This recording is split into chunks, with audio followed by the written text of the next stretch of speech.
FIFA world കപ്പിൽ മറ്റൊരു മനോഹരമായ റൗണ്ട് ഓഫ് 32 പോരാട്ടം നടക്കുകയാണെന്ന്.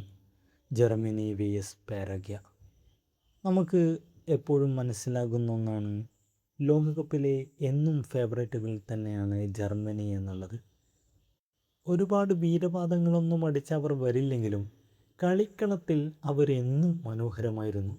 അവർ കളിക്കുന്ന കളികളൊക്കെ വിജയത്തിന് വേണ്ടിയായിരുന്നു.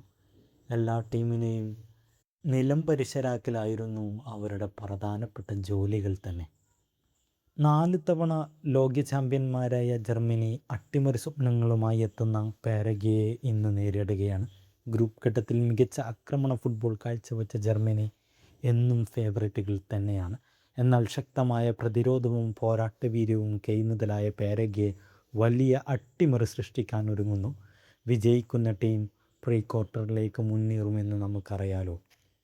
തീർച്ചയായും ജർമ്മനിയുടെ മുന്നേറ്റ നിര എന്നും നല്ല അറ്റാക്കിംഗ് നിരയുള്ളതായിരുന്നു. Jamal Musiala, Leroy Sane, Manuel Neuer തുടങ്ങിയവരൊക്കെ ജർമ്മൻ നിരയിൽ എന്നും മുൻപന്തിയിൽ കളിക്കുന്നതാണ്. ജർമ്മനിയുടെ ഒരു സാധ്യത 11 നോക്കുകയാണെങ്കിൽ ഗോൾ കീപ്പറായി മാനുവൽ ന്യൂയറും ഡിഫൻഡേഴ്സായത് Kimmich, Jonathan Tah, Rudiger, Brown തുടങ്ങിയവരും, മിഡ്ഫീൽഡറായി നെമേച്ചയും അലക്സാണ്ടർ പവോലിക്കും ലോറയ് സാനയും ജമാൽ മുസലയും അണിനിരക്കുമ്പോൾ ഫോർവേഡായി റിറ്റ്സും കൈ ഹാവേർട്സും നിലകൊള്ളുകയാണ്.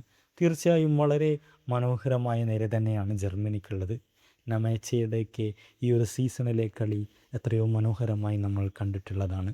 ജമാൽ മുസ്ലയും റിറ്റ്സും കൈ ഹാവേർട്സും തുടങ്ങിയവർ വളരെ മനോഹരമായി അറ്റാക്ക് നിയന്ത്രിക്കുകയും ചെയ്യുന്നു. ജർമ്മനി എന്നൊരു ടീമിനെ തീർച്ചയായും നമ്മൾ ഭയക്കേണ്ടതാണ്. അവർ ലോകകപ്പ് നേടാൻ നല്ല സാധ്യതകളുള്ള ടീം തന്നെയാണ്. മെസുട്ട് ഒസീൽ, മിറോസ്ലാവ് ക്ലോസെ തുടങ്ങിയവരൊക്കെ അണിനിരന്ന ജർമ്മനി ഇന്നും എന്നും ഫിഫ വേൾഡ് കപ്പിൽ ഒരു ഫേവറേറ്റുകൾ തന്നെയായിരുന്നു.